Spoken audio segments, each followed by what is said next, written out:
할렐루야. 어제 우리가 본 말씀을 한번 되새겨 볼까요? 다 끝난 줄 알았는데 하나님께서 성전을 건축할 수 있는 길을 열어주셨습니다. 그것도 그냥 열어주신 게 아니라 다리오 왕에 의해서 제대로 열어주셨죠. 모든 것들을 다시 복원시켜 주셨고 그 복원시킨 것 위에 더 얹어주셔서 이제는 이스라엘 백성들이 성전을 재건하는 것을 방해할 사람들이 아무도 없었다. 한마디로 이런 모든 것 어려움을 겪어내고 난 뒤에 얻어지는 형통인데요. 이 형통을 가리켜서 이제 오늘 말씀 속에서 무엇이라고 얘기하느냐? 우리 함께 14절의 말씀을 같이 한번 읽어보도록 하겠습니다. 시작! 유다 사람의 장로들이 선지자 학개와 이또의 자손 스가랴의 권면을 따랐으므로 성전 건축하는 일이 형통한지라. 이스라엘 하나님의 명령과 바사왕 고레스와 다리오와 아닥사스다의 조서를 따라 성전을 건축하며 일을 끝내되. 지금 이러한 형통을 가리켜서 학개와 스가랴 선지자의 권면, 즉 말씀을 따랐으므로 형통을 하였다라고 이야기를 합니다. 그렇다면 우리 안에 형통이라는 말은 한마디로 뭐예요? 모든 것이 잘 되고 뚫리고, 이건 사실은 처음부터 잘 이루어졌으면 좋겠지만 시간이 한 15년, 16년 걸렸죠. 중요한 것은 말씀을 따라서, 하나님의 뜻을 따라서 가는 길은 어려운 길로 우리가 가든 사망의 음침한 골짜기로 걸어가든 주께서 함께 하시기 때문에 그 길은 결국은 하나님의 형통으로 끝나게 된다. 오늘 성경은 우리에게 이렇게 이야기를 하고 있습니다. 그리고 난 후에 이제 이스라엘 백성들은 성전을 건축하게 되는데요.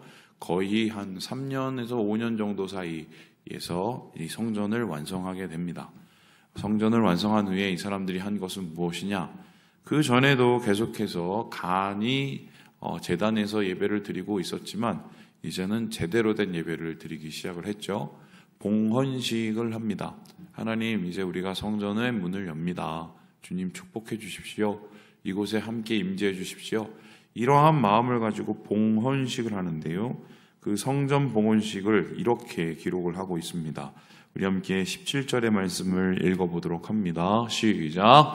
하나님의 성전 봉헌식을 행할 때에 수소 100마리와 순양 200마리와 어린 양 400마리를 드리고 또 이스라엘 지파의 수를 따라 순염소 12마리로 이스라엘 전체를 위하여 속죄제를 드리고. 하나님 앞에 많은 수의 제물을 드리면서 제단의 제물의 피를 적시며 그것 속에서 하나님 앞에 올려드리는 거룩한 향기를 올려드립니다. 그런데 아마 이 글을 적고 있는 사람이 누군지는 잘 모르겠으나 이 글을 적는 사람들은 어떻게 보면은 부끄러웠을지도 모릅니다. 왜냐? 성전 봉헌식 하면 제일 먼저 우리가 떠오르는 것은 지금 스룹바벨이 지은 이 성전 말고 솔로몬의 성전이 기억나죠? 그때 똑같이 하나님 앞에 제물을 바쳤습니다. 제사를 드렸습니다. 그때 규모와 이때 스룹바벨 성전이 짓고 난 다음에의 규모를 따져보면 이건 게임이 안 돼요. 훨씬 많은 숫자와 훨씬 많은 장대한 일들이 이 솔로몬 시대에 일어났죠. 왜냐하면 그때는 국력이 최고였고 가진 것이 많았고 하나님께서 솔로몬 왕에게 부귀영화를 주시기로 작정하셨기 때문입니다.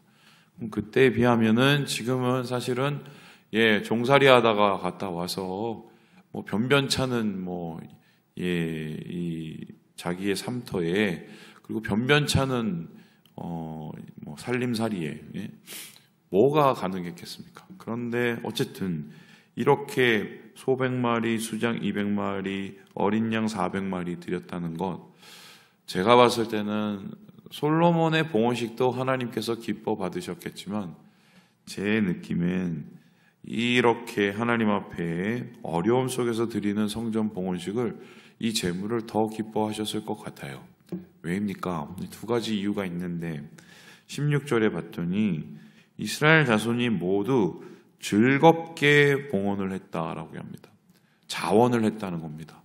한 명도 여기에 대해서 반대하거나 여기에 대해서 다른 마음을 품지 않고 자원하는 마음으로 하나님 앞에 감사로 제사를 드리기 때문이죠. 감사로 제사를 드리는 자가 하나님을 기쁘시게 하는 것입니다. 그래서 아마 하나님 기뻐하셨을 것 같고요. 두 번째로 하나님께서 이 제사를, 이 제물을 더 기뻐 받으시는 이유가 뭘까? 이들이 드리는 최선이었기 때문입니다. 우리 주님께서는 우리가 예배를 드리고 우리의 삶 속에서 주님을 위해서 살아가기를 원하시지만 최고로 드리는 예배를 원하시는 게 아니에요. 최선으로 드리는 예배와 우리의 삶을 원하십니다. 왜냐하면은 주님께서는 겉모습과 외향을 보는 게 아니라 우리의 중심을 보시기 때문입니다. 우리의 중심에서 하나님 앞에 나오는 이 발걸음이 얼마나 기쁨으로 자원함으로 나아가는지, 또한 우리가 하나님을 사랑함으로 지금 무엇을 드리기를 원하는지 그 중심을 보시는 분이시기 때문에 하나님께서는 아마 이렇게 이스라엘 백성이 최선을 다해서 드리는 성전 봉헌식의 제물들을 기쁘게 받으셨을 것이다. 저는 이렇게 확신하고요. 여기에서 18절에 보니까 모세의 책에 기록된 대로 이제는 제대로 이 예루살렘 성전을 운영하고 이곳에서 거룩한 불이 꺼지지 않도록 함께 마음을 모은다. 이런 이야기가 이제 등장하고 있습니다. 그리고 난 다음에 또 의미 있는 일이 진행되는데요. 어떤 일이 진행되느냐? 19절에 보니까요. 유월절을 지킵니다. 이 유월절은 70년 이상을 멈추었던 유월절입니다. 이 사람들이 바벨론에 끌려가서 돌아와서 성전 짓기까지가 70년이 걸렸다면은 이 유월절이 마지막으로 지켜진 것은 여러분 기억하시는지 모르겠지만 요시야 왕 때였습니다. 그러면 최소 한 90년에서 100년 사이를 이 멈춰졌던 이 유월절이 드디어 다시 회복이 됩니다. 여러분, 유월절이라는 것은 어떤 의미입니까? 유월절은 우리나라의 광복절하고 똑같은 겁니다. 이스라엘 백성이 출애굽하면서 한마디로 하나님 앞에 그날 우리를 이 흑암으로부터, 장자를 죽이는 그 죽음으로부터 벗어나게 하셨다. 그리고 우리를 탈출하게 하셨다. 그것을 감사하는 마음으로 시키는 것이, 기념하는 것이 유월절입니다. 유월절 이후에는요, 무교절이 이어집니다. 무교절, 없을 무자에다가 이 교자가 뭐냐면요, 누룩입니다. 누룩 없는 빵. 여러분, 제가 먹어봤는데 정말 맛이 없습니다. 그런데 누룩 없는 빵을, 그 딱딱한 빵을 먹는 이유가 무엇입니까? 이때 하나님께서 급히 먹고 나가라. 그래서 그 출애굽을 기념하기 위해서 유월절 이후에 무교절을 7일 동안 지키고 그 7일 동안 성대한 하나님 앞에 예배와 잔치를 벌이게 되는 것이죠. 그것을 이제 재현하게 됩니다. 그렇다면 유월절이라는 것은 이스라엘 백성에게서 어쩌면 그들의 출발을 의미합니다. 이날 이스라엘 백성이 출애굽에서 제대로 된 하나님의 백성으로 나아갔기 때문입니다. 그러면 지금 바벨론에서 돌아온 이 사람들이 유월절을 다시 지키는 것은 어떤 의미입니까?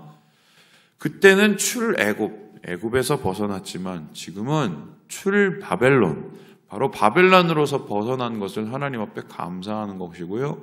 더 정확하게 표현하면 이제 하나님, 우리가 과거의 악습과 과거의 악행을 끊고 하나님 안에서 새롭게 시작하겠습니다를 다짐하는 일종의 언약 갱신하는 자리가 되는 겁니다. 그래서 이 자리에 이 사람들은 모두 정결하게 하고 한마디로 하나님께서 원하시는 유월절의 형식대로 이 날을 제대로 지키게 되는데, 여기에 흥미로운 구절이 한 가지 등장하고 있습니다.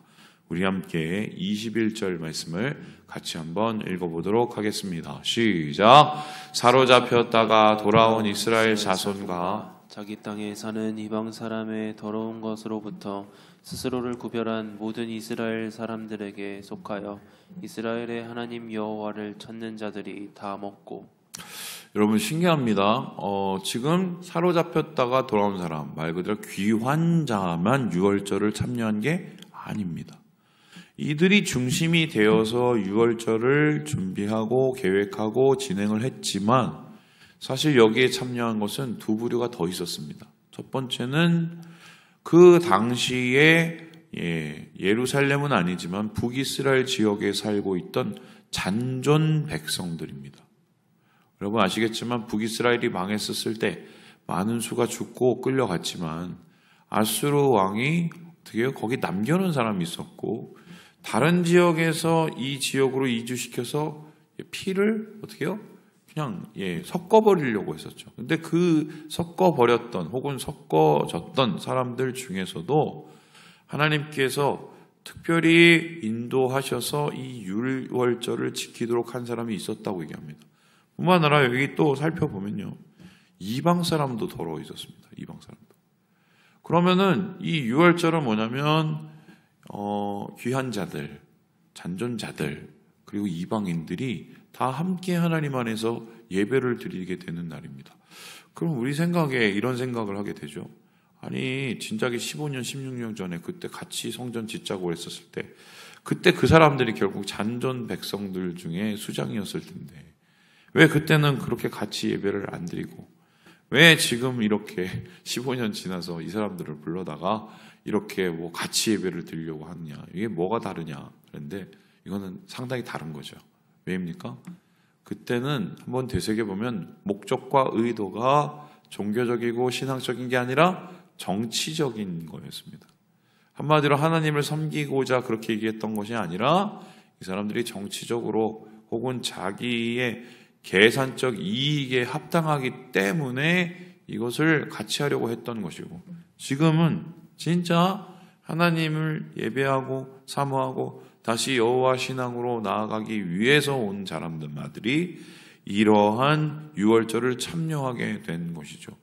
아시겠지만 요시야 왕 때도 남유대 사람들만 유월절을 지킨 게 아니라 북이스라엘 사람들 중에서 남아있는 잔존자들 중에서 함께 하기를 원했던 사람들이 남유대 예루살렘을 와서 함께 유월절을 지키지 않습니까?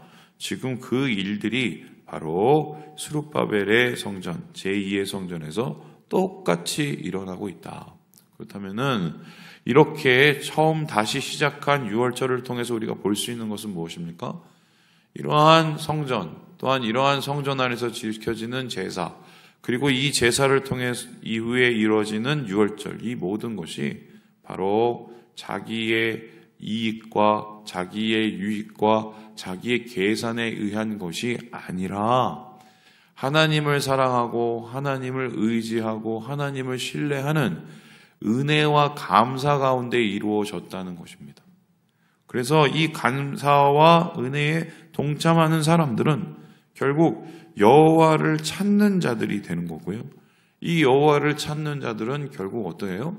하나님의 백성으로 거듭나게 되는 것입니다. 이렇게 거듭난 이스라엘 공동체는 이제 이후에 이 성전의 불이 꺼지지 않도록 하루씩 주님과 가까워지려고 했을 것이고요. 이것 끝에 하나님께서는 어떻게 하셨습니까? 이스라엘 백성과 예루살렘에 하나님의 큰 기쁨과 형통이 있게 하셨다. 오늘 말씀을 통해서 우리에게 이야기를 하고 있습니다. 자, 그렇다면은 오늘 이야기를 통해서 우리가 얻게 되는 것은 무엇입니까? 제가 어제도 이제 저녁에 우리 뼈대학교 하는데도 그 말씀했는데 예수님께서 이 세상에 오셔서 여러 가지 사역을 하셨습니다. 어떤 사역을 하셨습니까? 제일 처음은 가나 포도주 사건, 그래서 물이 포도주가 되게 하시고, 그리고 여러분 아시는 것처럼 막 최종적으로 사역은 죽은 나사로를 막 살리시기도 하고, 사실 이게 다른 대제사장들에게 굉장히 큰 마음의 압박이 돼갖고 예수님을 죽이려 한 거거든요. 그리고 아시는 것처럼 십자가 사역, 십자가 구원 사역을 우리에게 베풀어 주시는 놀라운 일들이 일어나죠. 그런데 성경을 쭉 보지 않습니까? 이 복음서를 쭉 보면 예수님께서 하신 많은 사역 중에 예수님께서 가장 중점적으로 가장 중요하게 생각하고 제일 먼저 하신 사역이 있습니다. 뭔지 아세요? 성전을 청결하게 하는 거였습니다. 그리고 사실은 예수님이 돌아가시기 직전에도 이 성전 문제 때문에 신성모독죄에 걸렸습니다. 어떤 신성모독죄인가요? 여러분 기억하시겠지만 이 성전을 헐면 내가 3일 만에 다시 짓겠다고 얘기한 것 때문에 신성모독죄가 됐습니다. 그리고 예루살렘에 들어가서 예수님께서 제일 먼저 하신 것도 뭡니까? 바로 성전에 있는 장사치들 쫓아내고 그곳을 주님의 기도하는 집으로 다시 만들어 놓는 것이었습니다. 그렇다면은 사실 십자가 사역이라는 것도 무엇입니까? 예수님이 스스로 제물이 되셔서 예배를 다시 회복하는 것입니다. 그렇다면은 사실 예수님이 이 땅에 왜 오셨느니가 예배 회복하여 오신 것입니다. 그렇다면 왜 하나님께서 예수님 자기 아들을 보내서 예배 회복하도록 보냈을까? 예배가 회복이 돼야 하나님을 만나기 때문에 하나님을 만나야 은혜를 받죠. 은혜를 받아야 은혜로 살아가죠. 그러니까 예배는 사실 우리의 신앙의 가장 큰 핵심입니다. 그래서 오늘 이스라엘 백성들이 정말 돌아오고 난 후부터 성전 지려고 투자하고 올인하고 중간에 또 멈춰지고 막 뒤죽박죽 우당탕탕 싸우고 했지만 결국 이렇게 이뤄내고 유월절 지키고 예배를 드린다는 것은 단순히 인간 정신 승리네 이렇게 봐서는 안 돼요. 이 사람들이 이젠 제대로 된 하나님의 백성으로 선 거예요. 매일매일 주님을 만날 수 있는 그 자리를 다시 회복하고 그것 속에서 하나님과 함께 형통의 길을 걸어가게 된 것, 바로 오늘 얘기지 않습니까? 자, 그렇다면 우리가 오늘 말씀을 통해서 우리의 삶 속에서 무엇이 제일 중심이 되어야 되는지를 다시 한번 고민해 볼 필요가 있습니다. 교회 와서 서로 교제하는 것도 중요하고 또 세상 속에서 우리가 열심히 살아가면서 거기서 또 우리의 자리를 잘 지켜내는 것도 중요하지만 사실 이 모든 것이 예배가 망하면 다 망합니다. 그냥 저는 그렇게 생각합니다. 예배가 최고예요. 예배가. 주일날 우리가 하루 예배 드리는 그 예배는 예배를 스타트하는 날이고요. 그 후에 우리가 매일매일의 예배를 드리는 것은 이거는 이렇게 한국교회는 예배가 많냐 이게 아니라 매일매일 하나님을 만나는 그 자리를 우리가 유지하는 거예요. 그게 결국 우리에게 형통이기 때문입니다. 말씀 마칩니다. 예배를 붙잡고 예배를 여는 것의 그 중요성을 다시 한번 깨달으시고 제대로 예배 준비하시고 내일 주님을 함께 깊이 만나는 우리 모든 형제 자매들 되시길 주님의 이름으로 축원합니다.